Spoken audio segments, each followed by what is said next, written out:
A1, A2, B1, B2 exams in 2020. Don't forget to hit the subscribe button. Okay, now let's get back to video.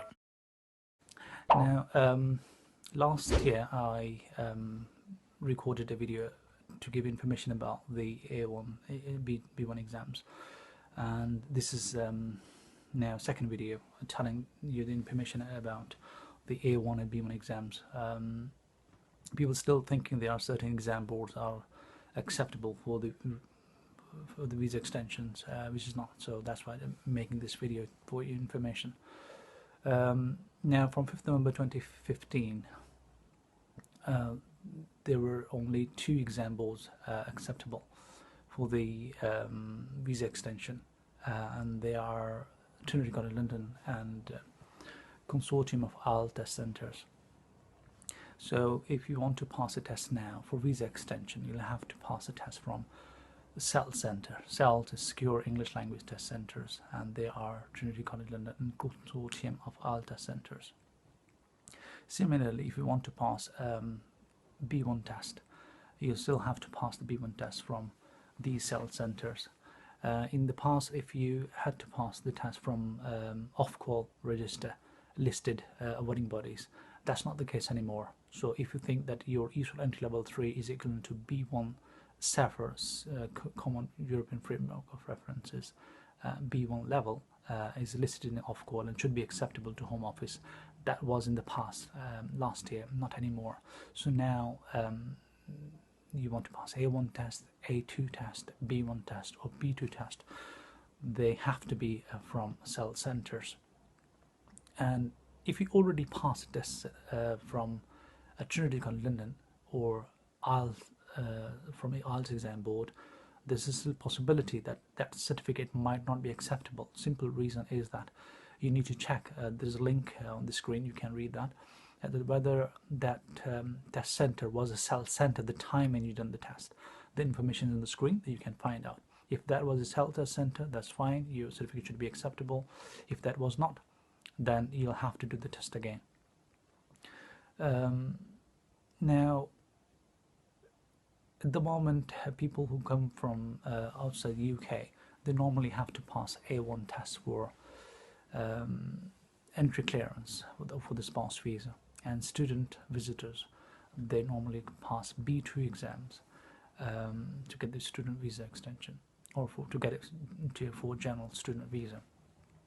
When you're in UK, normally you're given 2-year entry clearance, which is from 2012 July. It used to be 5 years.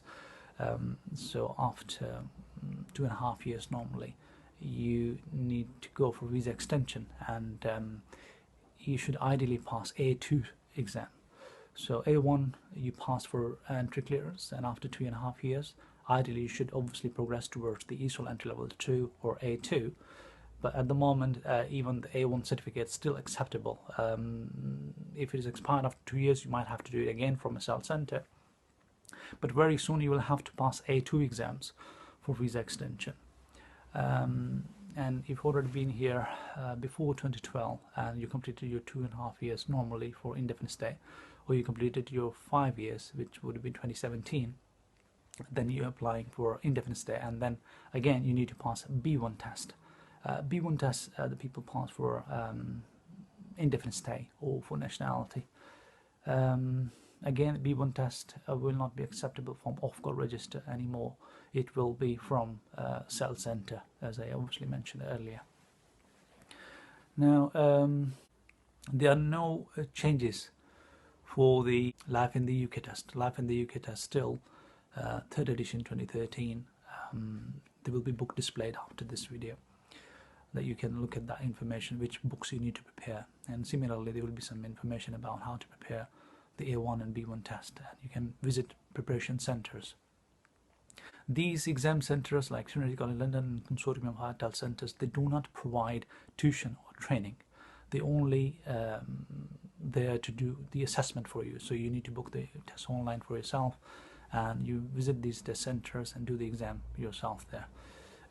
So to to get help or to get tuition, you need to go to the centers. The information is again on the screen, which centers available that you can go and prepare yourself for A1 test, B1 test, and for LAF in the UK test and training.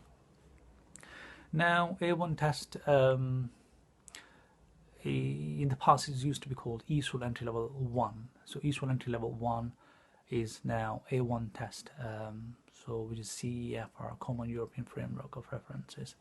So if your standard of English is ESOL entry level 1, you should be able to pass A1. Similarly, if you have standard of English ESOL entry level 2, you should be able to pass A2 test.